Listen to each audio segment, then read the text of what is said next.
Well, friends, happy Gaudete. How many of y'all had heard of Gaudete before, like, this week?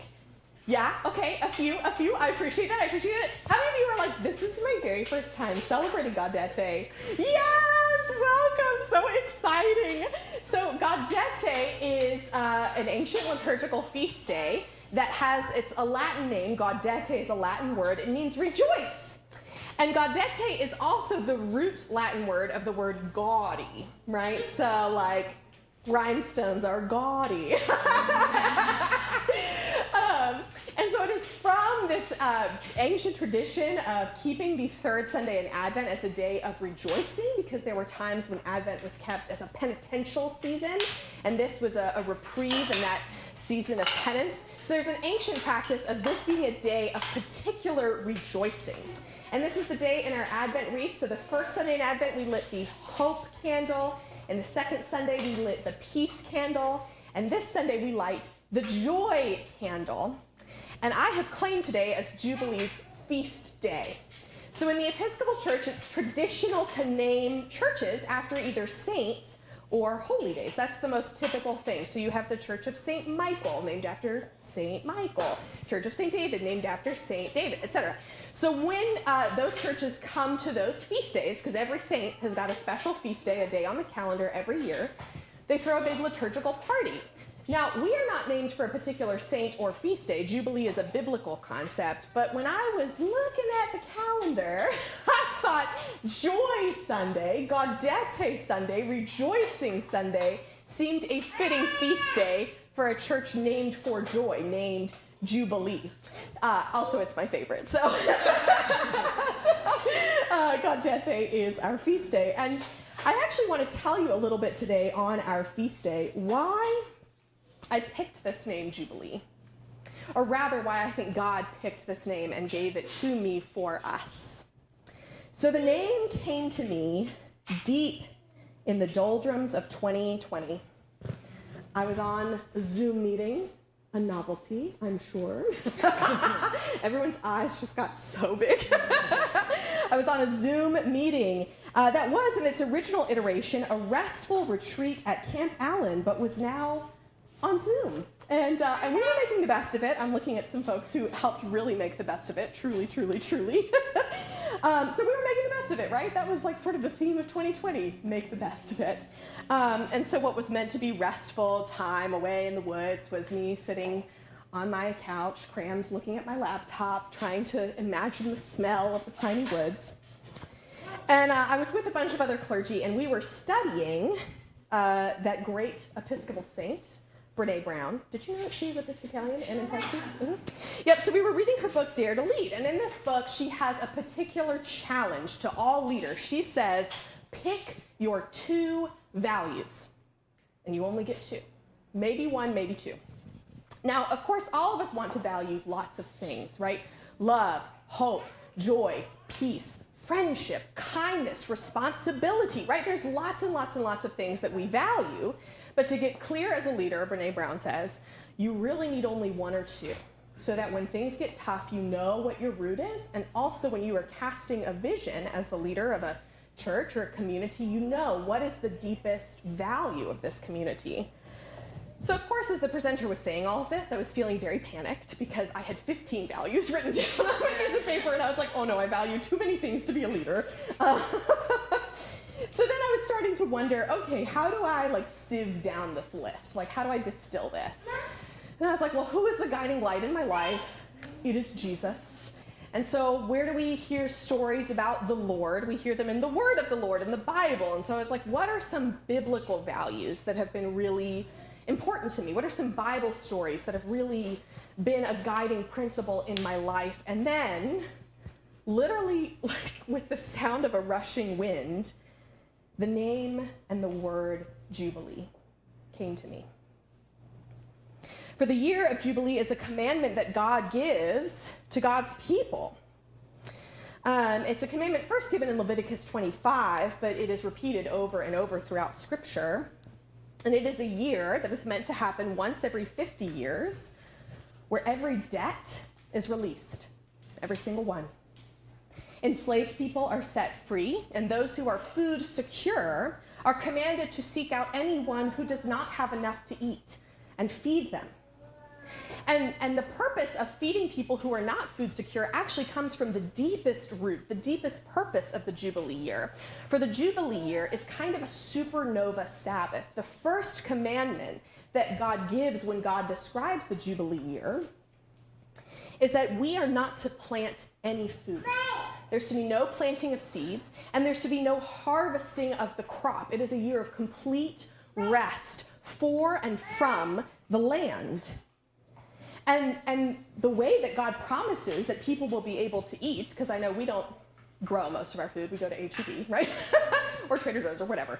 But the way that God promises, especially in the ancient world, that people will be able to eat is that God is going to provide an extravagant harvest, a profligate, gaudy harvest, big enough to last not only for the year that that food is harvested, but also for the Jubilee year, and then for the third year while everyone is replanting crops.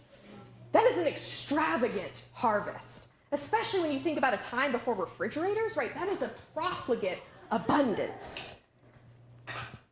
And beloveds, is that not Jubilee Episcopal Church? Is that not Jubilee Episcopal Church? A profligate, extravagant, ridiculously abundant harvest given by God. I have seen this over and over and over again in the life of this congregation. In fact, about a year ago, Noelle and I had a conversation about their dreams for Jubilee.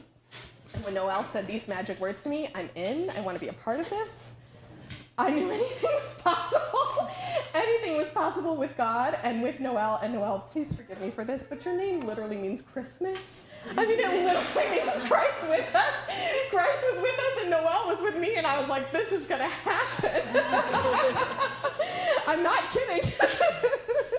And it's also really ironic to me because also about a year ago, actually on Christmas Eve, I came home with tears in my eyes talking to my husband, Jonathan, saying, I just really am trying to soak in Christmas Eve with my congregation right now because I've been told that the first 6 to 12 months of church planting is really slow and really lonely, and I'm just not sure if we'll have gathered enough people by Christmas next year to justify having a Christmas Eve service, so I really need to treasure it now. And like, I had 75 bulletins printed for Christmas Eve this week, y'all. A profligate, extravagant abundance, an abundant harvest from God.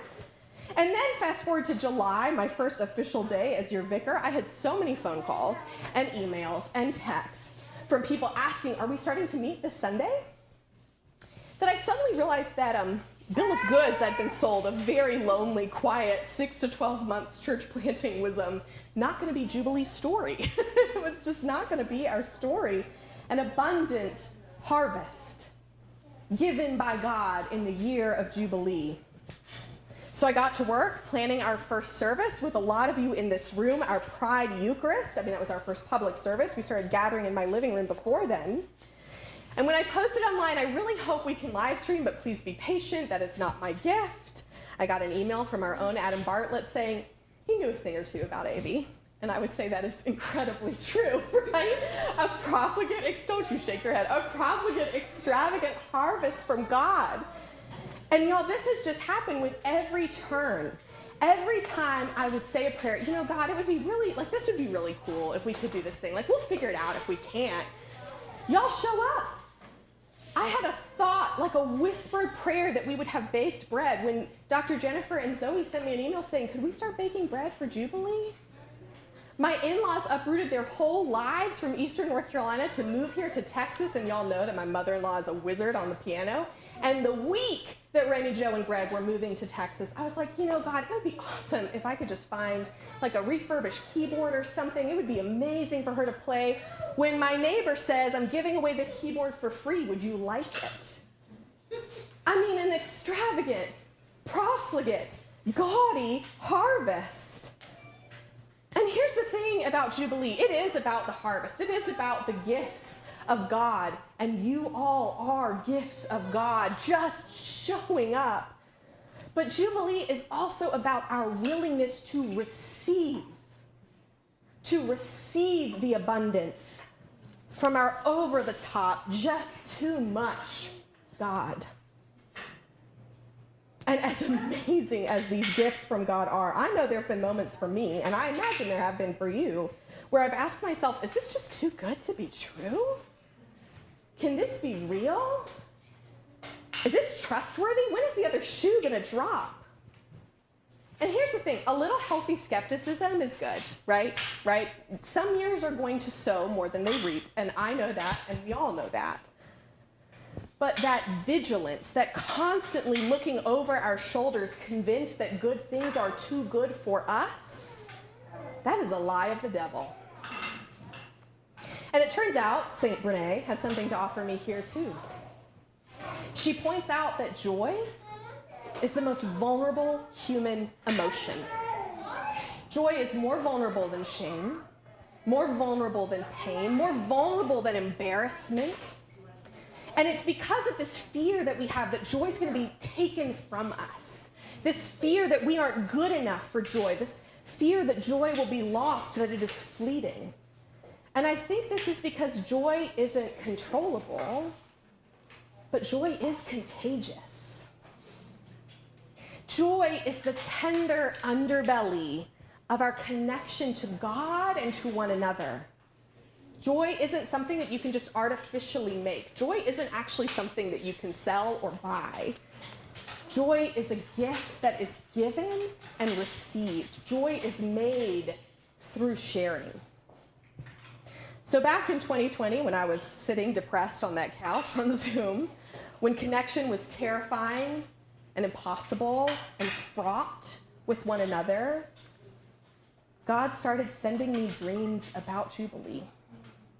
Because God knew that we needed connection. God knew that we needed joy. And now that we are in a time in this land where we are coming out of that isolation and loneliness and trauma and fear, God knows that we need connection. God knows that we need joy. So God has sent us a harvest in Jubilee, which God has always done.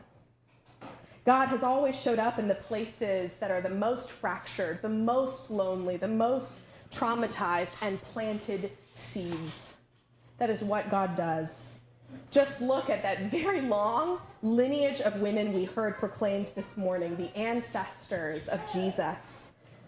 These were women who endured the worst traumas a body can endure. These were women who buried children.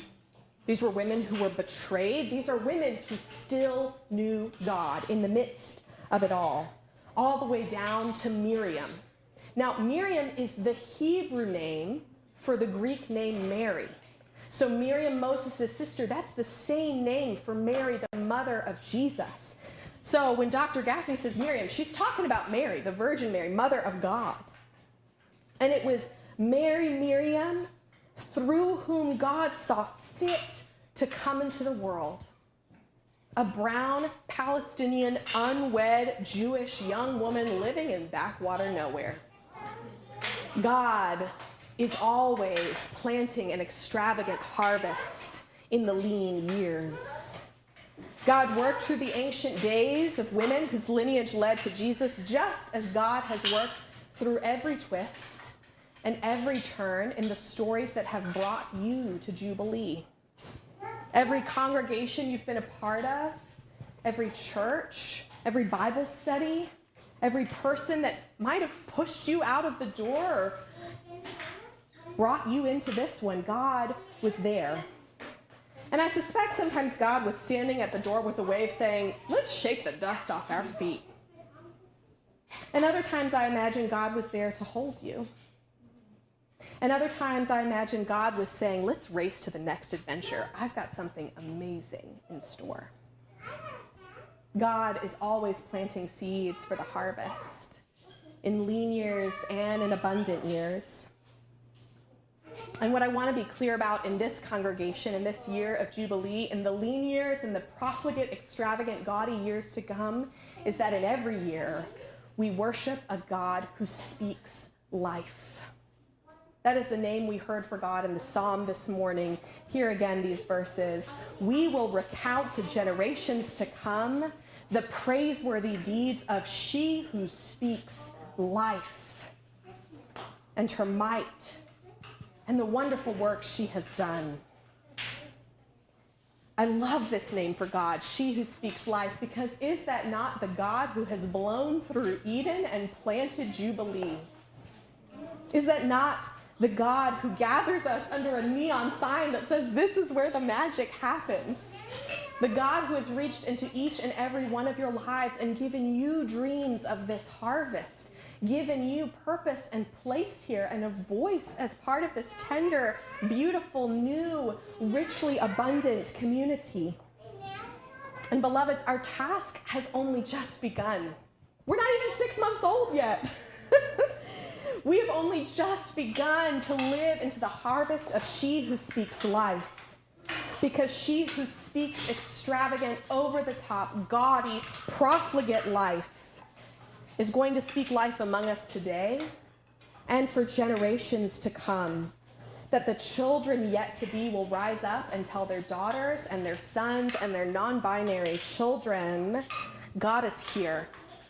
Let us rejoice and be glad in it.